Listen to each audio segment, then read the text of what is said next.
究極の卵料理。フランス料理のウフマヨ作りに挑戦。フランス料理の定番で究極の卵料理と言われるウフマヨを作ってみるよ。まずはゆで卵作り。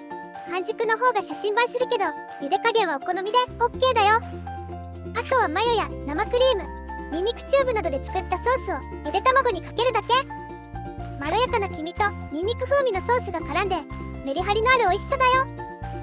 簡単に作れるからプラス1品にも良さそう。ぜひ作ってみてね。